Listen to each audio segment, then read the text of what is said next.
time for the latest in entertainment, beauty, and design from the people who make it. Thanks for joining.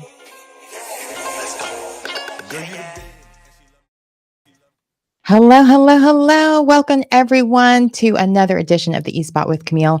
I am so excited about today's guest. I even had to wear one of their exclusive Target collection items. So make sure you give it up, you share with your friends, let everyone know what you're watching, where you're watching the E-Spot with Camille with the two amazing sisters who happen to be born in the same city as me. Shreveport, Louisiana, showing up and showing out. Please welcome my guest, Kendra and Kim Lockett. Hi.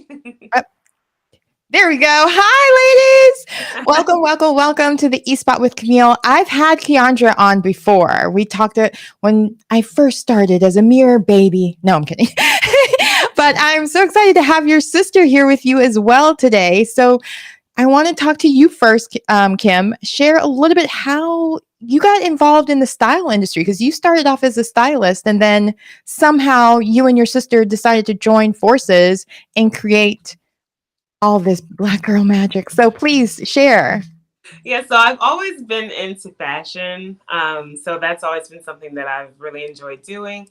And so as Keondra's group was growing, there was a need for wardrobe. And so being that I had, that kind of knack, I started with them actually. So that's kind of how I got started in it. And it just kind of spiraled from there.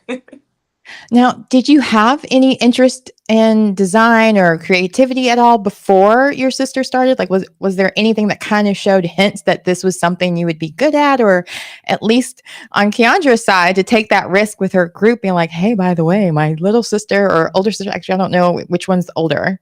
She's older. Okay. Well, my little sister wants to style us. Like, how did that come about, even? Yeah, so I've always been noticed for my personal style. And then also growing up, like I was the little girl that would make little dresses out of tissue, Ah. out of socks, and like all of that kind of stuff with rubber bands, just using my imagination. And then in high school, when I was looking at what career path I wanted to take, I either wanted, like, one of my favorite shows was, I cannot remember what channel this was on, but it was called Behind the Velvet Rope. It was a fashion show. Like, it showed all the fashion shows, and I was so fascinated by that. And so I wanted to kind of design clothing, and I said that I wanted my clothing to be all over the world and be sold in all the fashion capitals of the world. Yeah. And so I decided, though, to first do my first career path, which was counseling, marriage and family counseling. I pursued that, got my master's in that, but all the while still working in fashion. So I never dropped that, that, I guess, zeal or, zest for fashion.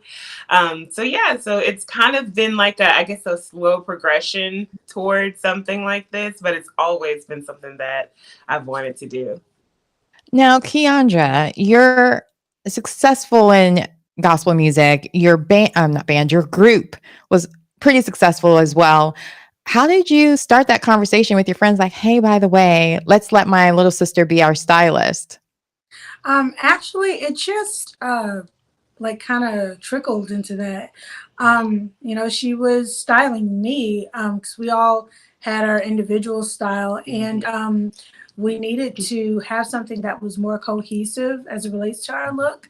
Mhm. And so my sister was styling three of us at the time, because at that time there were five of us. And things like really changed a lot along the way. But she was styling me and two of the other girls, and two of the other girls were still like styling themselves, but the color Color palette. yeah, color palette and things like that. A lot of it came from Kim and another lady who was working with us at the time. And once the group kind of dwindled down, dwindled down to four and then three, she took over because the other lady was no longer a part. And I mean, things just really kind of, formed that way as, her becoming our full stylist. And then when the group disbanded in 2015, Of course, I was going to take my sister with me. So there's no other way to do this. Yeah, I mean, the comfort of having someone that knows you intimately, inside and out, knows what you like, knows your body too. Like you felt comfortable with her, I'm sure. And there was in an industry that is so focused on looks and how you look, and especially with women and Black women in gospel for that matter, Yeah. where you have to be Sunday's best times 100. So it's nice to have someone that you can rely on and count on to make sure that you're looking and feeling your best so you can perform Right. your best. Yeah. And why not have someone that's your sister? Was there ever an instance where you guys bumped heads on different things? Like, how do you decide who's the final voice when she's like helping you out with your clothes and so on? Yeah, well, we definitely, it wasn't a bumping of the heads moment. It was kind of like a moment where she tried to warn me and I didn't take heed. So for the BMI Trailblazer Awards in 2015, there was this particular dress. It's a silver dress, and at the time I was a lot smaller than I am right now, but it was Aren't this we all? The silver pandemic. dress, and it was a bodycon. It wasn't too forming. It had like some gathers here, just enough to be able to show my shape, but also, do it in a modest way. And so we got two of them to make sure that, to see if either size would work. And I wore was it the smallest size, I think? No, I think it was the right size. It was Okay. just the length of it. Yeah, was so short. the Yeah. length of it was short. And so because it was short, I ended up wearing some tights and a black heel, which I mean, it looked really, really good. But when I got on stage, of course, this suggests that, you got to listen to your little sister. I know in these moments for me anyways. I got on stage and you have artists there like Kirk Franklin and Israel Houghton, Jonathan McReynolds, all these people, Mary. And I was on stage, and Kirk Franklin goes and looks down his aisle because he's on the front row. He looks down his aisle like, oh my gosh, like she's actually wearing this dress, and this is a gospel function. And so also we did our shoot or took pictures on the red carpet, and those people read me for filth. Like they got me together. This is not a dress that a gospel woman should wear, and she's not modest. And obviously, the modesty came in with the tights, and it wasn't that short at all. But because it was inches above the knee, it was unacceptable. And so, we try our best to, stick with modesty and things like that. But she wants to take me to another place, another level. And I don't see anything wrong with that. And sometimes we can bump heads with that, I guess, But, at the end of the day, it's always where I need to listen to her because she knows what's best. Yeah, because there was another option dress that we had, but it was something that she had worn before and shot in before. That's right. So, yeah. And I didn't want to wear it. Yeah, she didn't want to wear it. No, I know. There's that whole thing. You can't be seen in the same outfit twice. I don't follow that rule because when push comes to shove, you have to do what you have to do. that part. And plus, there's a time and a place because I get it. Like, I'm assuming in 2015, you're also younger as well. So you want to show your youthful side at the same time. And so maybe something a little bit above the knee was it didn't seem risque to you, but I get it. Like, I get it. Listen, sister knows best. You hired her for a reason and got to trust her instincts on that kind of things because that's her area. And like, I'm sure if it was singing area, she would have to trust you. Now, speaking of your singing career and your award, say that again. I'm sorry. I missed what you said. Can you say that again? She tries to tell me there too. Oh, well, that's a sister for you. I'm an only child, so I don't know, but I'm assuming. So with your singing career and how, like, for those that didn't watch previously or haven't heard your interviews about that, how did even that come about? Because it's still so fascinating how you started, and like the doll story part of your career as well is so fascinating as well. And then we'll start talking about your clothing line. Okay. Yeah. So actually I started with the group Ziel, for those of you who may not know. We are a two-time Stellar Award nominated group and top 15 Billboard group as well. I penned that song. Oh, wait. Oops, wrong So we button. Hold started on. in I'll give 97. you some applause for that. That is not an easy feat. Thank you. So we Mhm. started in either 97 or 98. And from there, things just kind of took off. Our stomping grounds were Jackson, Mississippi. And once we hit there, so many people were calling for us to, do different things, in that state. Then it, went abroad, across the country. And so with that, it was just a boatload of learning, bumping our heads, and growing. But in 2015, we decided to disband, and here I am now. It started 6 years ago, which that's when the separation happened, and from there, I've been writing and doing other things on my own. I had a song called Try. It also reached top 15. That was my second top 15 at Billboard.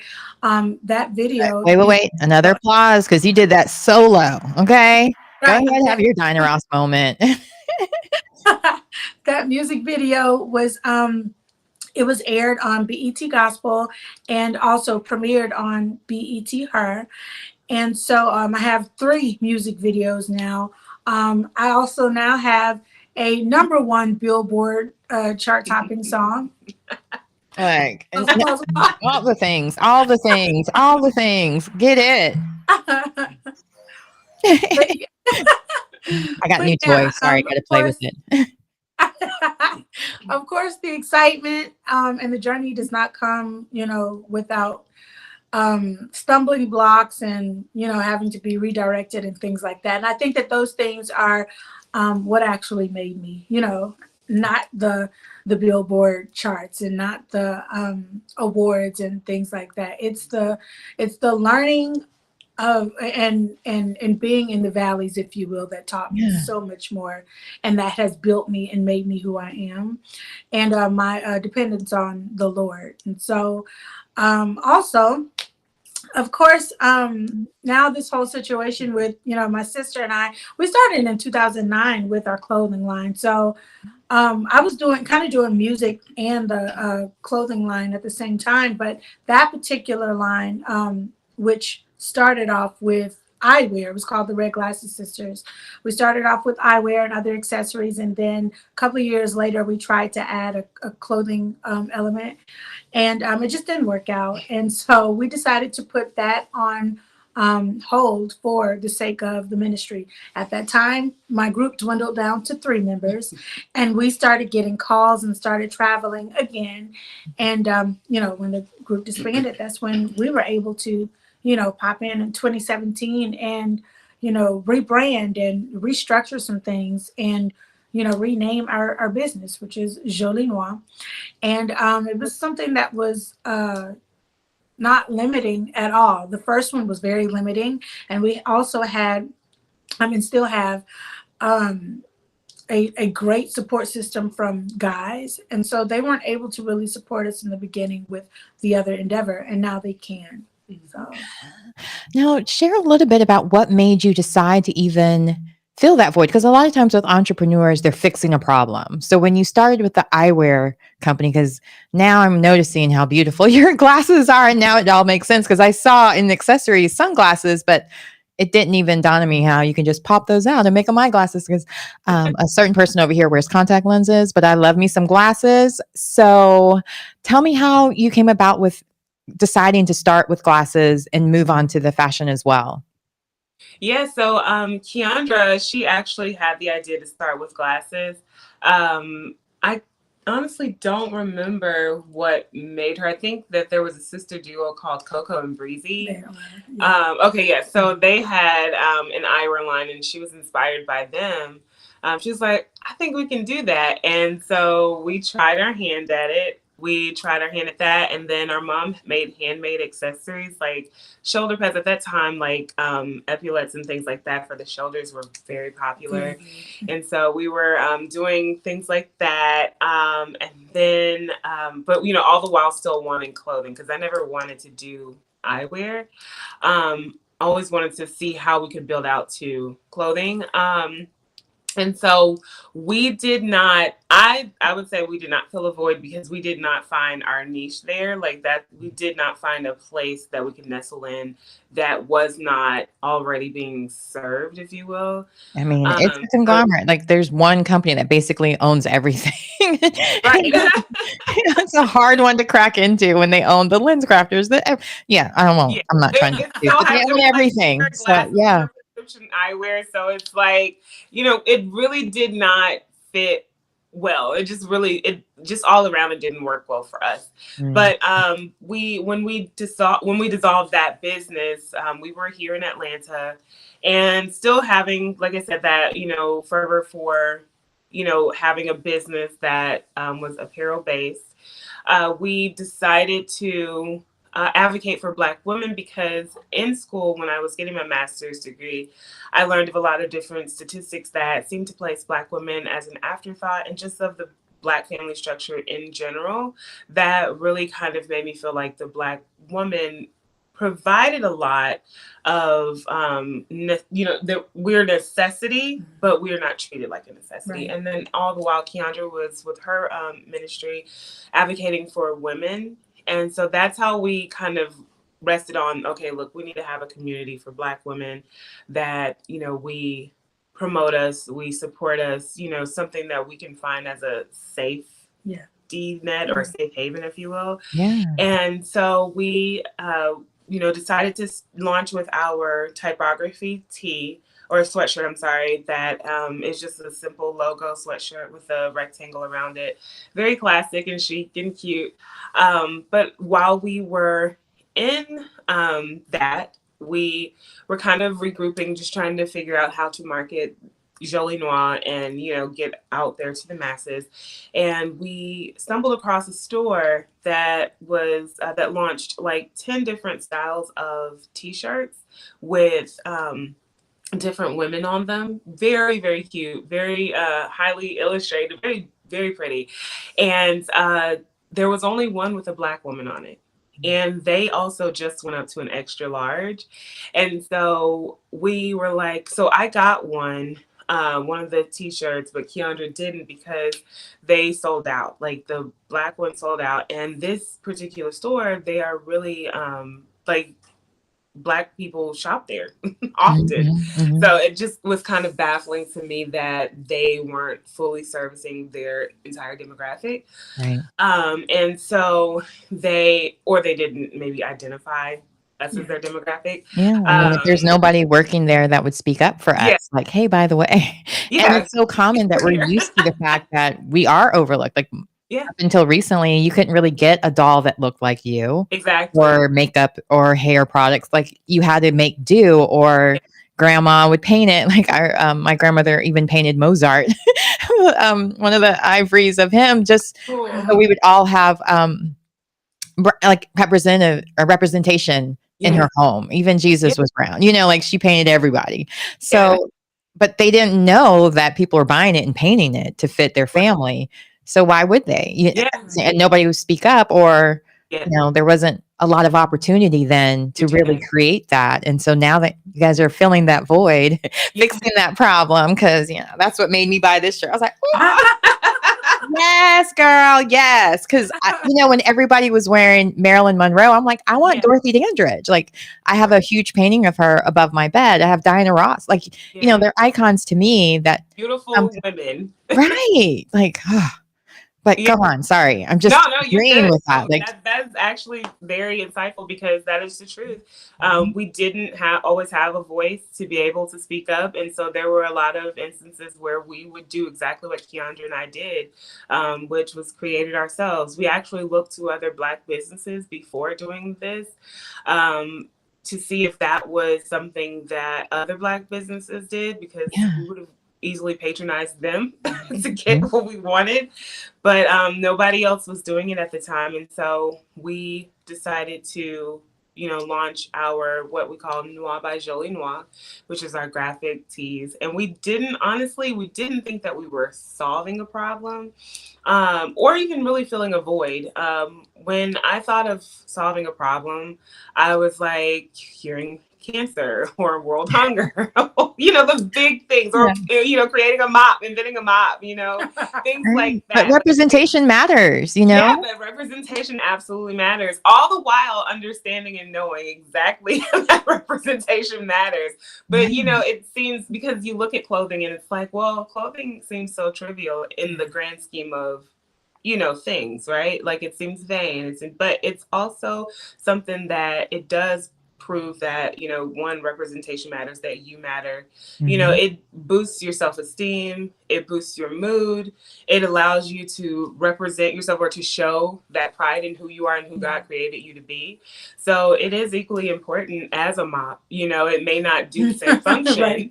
but it's definitely just like styling somebody. People, when they feel better, they look better, they go out into the world and they are able to produce better. And, so it just kind of like is like an ecosystem, if you will. It just continues to lend to itself. Yeah. So, that we realized that later, a little bit later, when we were hearing stories about both men and women, actually, because men started supporting Jolie Noire before we had our Femme Noire collection. Femme Noire is our unisex collection. And so they were able to easily find their way in because it's a t-shirt, it's a sweatshirt. Men are wearing Marilyn Monroe or Selena or, Whitney Houston. Yeah. So they're easily able to see how it works, and so it's just that, we were hearing the different stories from people saying, like, you just don't understand how important this is, for me. Like, I've struggled with my skin tone because Keyondra and I, we advocate for all skin tones. Like, this is not just for darker women or men or lighter women or men. This is for us all, because this is a struggle that we've all, endured. We've all had to scrape, like you said, your grandmother had to paint her own. Like, this is a story that and this is something that we know. Our mom searched high and low for a black angel for her Christmas tree, not being able to find a white one. And I think she did entertain the thought of painting the white one's face. I mean, we even go to a Black Santa because I bet you if we I didn't have that as an option as a kid. So it's like, of course, I hear about a Black Santa. Let's go. Yes, My daughter was convinced that was the real one. So I was like, thank you. Because he was so good. And we also bought a certain elf that also was brown and had him take a picture with him, so that we surprised her with later. So, kind of helped with the marketing of that. But wow. And I think it's so important, not just like representation matters, but also that whole saying of you can see it, you can achieve it. So seeing these beautiful black, brown images represented on shirts, like the kids, even when they see that, kind of like, oh yeah, we're beautiful too, not just what the masses create, So it's a really good thing that you're doing, and I love it. And so that's why, of course, I supported it as soon as I could and went to Target and bought it up immediately. So I want to show a little bit so people know what we're talking about. Let's see how I can do it where your shirts are the biggest ones. Hold on. No, move. All right. I'll just take myself out and let you guys chat about a little bit about your clothing line too, because I want people to see what you're talking about in a way where they can really see what it's all about. Because I put the link in the comments for people to click on and they can look as well, but just in case.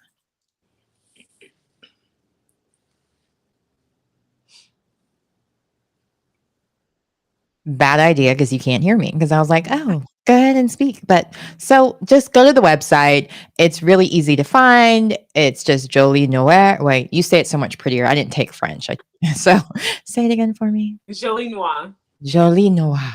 So check it out. There's so many beautiful prints that you have made. And I'm curious, like, do you come up with the illustrations yourself? Do you outsource it out to Black artists as well that create it? Like, how does that process go about? We have outsourced other artists before, actually just one. Mm. And those shirts did really well. But other than that, it's both me and Kim who come up with all of the illustrations.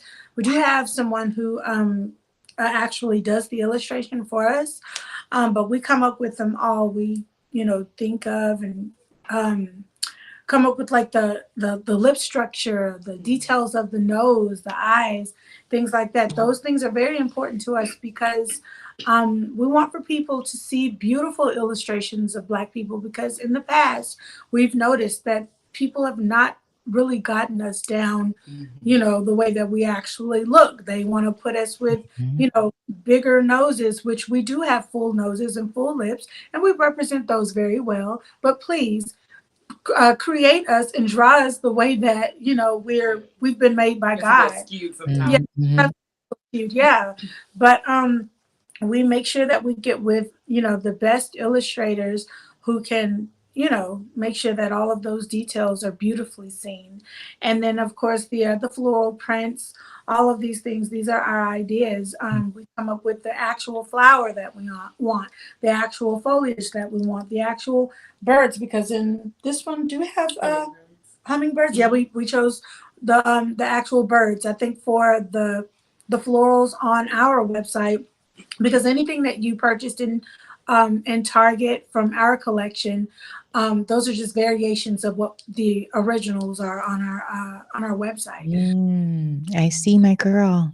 Yeah. So speaking of Target, how did that partnership come about? Like, share about that for anybody else out there that's hoping and wishing one day to have their brands as well in such a big department. And were they a good partner? Like, how did they help you once because I still see your products there. So that it didn't end in Black History Month. So they're still available. So share more about that. Okay. Well, the partnership came from them because they were just searching for different Black creatives to feature for Black History Month for this year. We didn't have to, submit anything. We didn't have to go and do a Shark Tank thing or, anything like that. And I know a lot of people, like, they've been asking us, like, what are you guys doing? How'd you get in? But they approached us. And I think that we were approached by them was just based off of our consistency and continuing to put out a great product. And so for anybody out there, just make sure that you're being consistent and make sure that you're just putting out great work and doing really well with your advertising, as best as you can. And so the senior buyer hit us up. Her name is Francesca Neptune. She hit us up and she was Francesca Neptune. Find her on LinkedIn, Instagram. Now that we got the tea, got the connect, got that plug. Go ahead. Sorry. And so she hit us up and she was like, I'm a representative from Target, ... blah, blah, blah. And she sent the email to both our business email as well as my sister's. And Kim checked both. And she was like, oh my gosh, I don't believe this, but I think Target is wanting to speak with us about something. Yeah. But she was just not really sure though. And so she gave me the phone to look at the email, and I was like, no, this is not real. This is spam. So both were like, this has to be spam. So she sent it to our group chat between our business consultant at that time and our mom, which our mom is our business partner as well. And our business consultant fact checked everything on LinkedIn. And sure enough, it was real. We met with her on a Zoom call, like a couple of days after responding to the email. And she said that if you guys were chosen, this next 5 months would go super fast. And it actually did. We were sitting with Target heads, like people in their manufacturing department and all of that, and just, coming up with different things and creating. And for them to even trust us enough for this project, these are me and Kim's ideas, from the color theme and everything. Like, everything is our idea. And so for them to trust us was a big deal. Once the actually, no, I was about to say once the what's the name hit, Lord, Pandemic. No. Oh. Um, okay, the announcement. Oh my goodness. Oh, okay. Once the announcement hit, but I was gonna say that, but we couldn't even really put our announcement out the day that we wanted to because somebody went into Target and saw the display up because all of the stores were so excited to get everything in and put everything out. So somebody took a picture and they posted it on Twitter and the tweet went out. And so we were like, oh no, we have to make our announcement before the world hears it. And so we did. We put an announcement out and oh my goodness. It was overwhelming. It really was. Wow. Gosh, I need a link. I needed this. I need that. Oh my goodness. On top of still running our own business, running Jolie Noire, the website. So it was a lot, but nonetheless, it was beautiful. Yeah. Very exciting. What has been some of the feedback that you received from Target as far as the campaign? Did it go the way they were expecting? Was there anything that you learned from Target that you want to share with others that maybe they wouldn't know unless they had the kind of backing of bazillion dollar brand like Target behind them? Yeah, so actually the first week, which was back in January, I think the 23rd is when it really started, but they told us that we did exceptionally well, and that they were really excited about how it was going. So they anticipate always that things will be sold out by mid-February. And so most stores were sold out of everything Before then. Before then. Wow. I know that from our friends and family. We have family in Shreveport still, and they have not been able to get their hands on anything. Oh, wow. There's the Shreveport location, and then there's the Bossier, which is just across the bridge. So in both of those stores, they couldn't grab anything. Most people, when they talked to a sales associate, they were like, we just can't keep this Jolie Noire And this stuff is on the everywhere. shelves. This is all across the country. Across the country. Oh, that's fantastic. Yeah, I mean, it's an amazing feeling. So Well, I feel very special because I went to Target this week and there was like a few items still there. I'm like, wait, it doesn't end necessarily a black. Is it going to continue? Is it going to be a permanent thing we can hopefully keep finding at Target? That would be amazing. We haven't gotten word from Target yet that is something that will continue, but we're hoping that we are able to stay in Target. These things, or like we create something that's specifically and only on with Target. That would be amazing. We had a friend, actually, he lives in Shreveport, and he was like, yeah, I saw Girl with Hat. I was like, it was one, but I saw it. And I was like, well, is it still full price? And it was like, yeah, it's still full price. It was still full price. It was still very prominent. Like, as soon as you walk in, it was the first rack in my Target that I live near. And I was kind of shocked. I was like, oh, maybe I should buy more. But I was in there for, deodorant, things I really needed really badly. So I was like, let me hurry up and get this because I'm out and get home before I start, before people think I don't take baths. But I want to talk about Shreveport a little bit because, we're both from there. But a certain birdie told me on the Instagram that you guys just recently got some huge notoriety. So please share about that so we can really celebrate you, Women History Month and all. You guys are making history because there's a lot of famous people from Shreveport. Terry Bradshaw, Jared Leto. Not Jared Leto. Yeah, Jared Leto. I was saying the talk show host. And so many other people. So share. Yeah, well, Yeah. 2 certificates from Councilwoman Tabitha Taylor, and we have our own day. So February 22nd is always Kim and Keyondra Lockett Day, and I love the symmetry of all that. It's 2, 2, 2, 2, 2, 2, 2, 2, 2. You guys got that notoriety on. Yeah. Look, I mean, it was such an amazing day, though. Yeah. Like to be able receive that honor from both the councilwoman and our mayor. Actually, we went to high school with our mayor, and so while we're in the meeting with all of these high profile people, he's like, I'm so proud of these girls. Actually, I went to high school with them, and I mean, it was just an amazing moment. It was. We walked in, we sat in our seats, and they proceeded with with the meeting. And as they were talking about all of the things that we had done, I'm sitting there like, wow, I know these things that I do. I say all of this stuff in my interviews, but it just felt so amazing to hear those things there and be recognized by your city. It's great when people from your city, your friends, your family, they recognize you as something special. I love it that everybody else is doing it, but for the people at home to do it, it's great. And to share it with your sister and your mom, like what a moment, like I'm just taking it all in, like how exciting that had to be for you. Not only it's your high school classmate who's mayor, like check. And then you, your mom, your sister, all getting to do this in your own hometown, getting that support from your community, but also your family being able to be right there with you through it.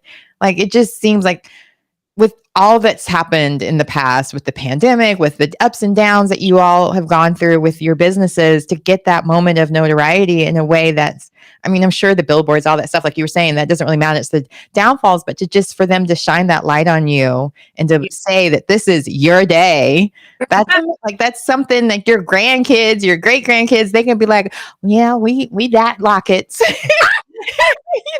Yeah, my great was 222 day is after her. Thank you. That's amazing. Yeah. So congratulations again. And thank you so much for being my guest and for bringing your sister with you this time. I love all the girl magic you guys are doing. Please share with everyone how they can keep up with you, where they can follow you, and also where they can buy your beautiful fashion as well. Okay, well, please follow us on all of our social media, especially our apparel page, Jolie X Noire Apparel, and you can shop with us, www.joliexnoire.com. That's JOLIEXNOIRE.com. And please also follow us or subscribe on our YouTube channel too. We're kind of doing like a video of some sort, just kind of explaining to everybody, how it is that we've gotten to where we are, just kind of giving back. We don't know everything, but the knowledge that we do have, we wanted to kind of share that with everybody and just, again, share our story a little deeper. And so, so subscribe on our YouTube channel. That's Jolie Noire. I love it. Now, Kim, do you have any last parting thoughts you want to say as well? No, I actually heard you like to get the last word. No, I'm kidding. It's just been so amazing. Yeah, thank you again. I loved having both of you, and this was great. And I love that we all have braids, ready for summer, nice bright colors, having fun. And thanks again for being my guest. I really appreciate you ladies, and I'm so proud of all that you're doing. I kind of feel, because we're both from Shreveport, that extra special, like, even though I didn't grow up there, but I was born there. So I always have this special thing about anybody from Louisiana anyway, but for you to be from Shreveport, like, that's so rare, even though like Kevin O'Con is even like, there's a lot of people that are from there, but again, only one has a special day after. No, I'm kidding. I don't know that. Don't sue me if I'm wrong. But anyway, thanks again for being my guest. And I just enjoy seeing your stars just keep on shining and keep on climbing. So thanks again. And everyone, make sure you follow my guest. Check out their channel, subscribe. Wait, this way. Yep. Subscribe, check out their channels, follow them on all the social medias. You will not be disappointed.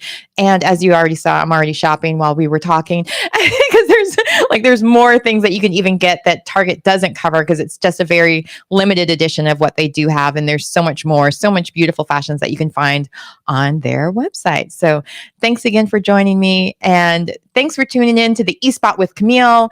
I am here every Thursday at 12 o'clock live, unless there's some technical glitches. And then Friday, I have Filmmaker Friday. And this Friday, it's Kat Brewer from Sign the Show. So make sure you tune in tomorrow, Friday, 12 o'clock. And thanks again for watching the E Spot with Camille. Tell your friends, share, share, share, share.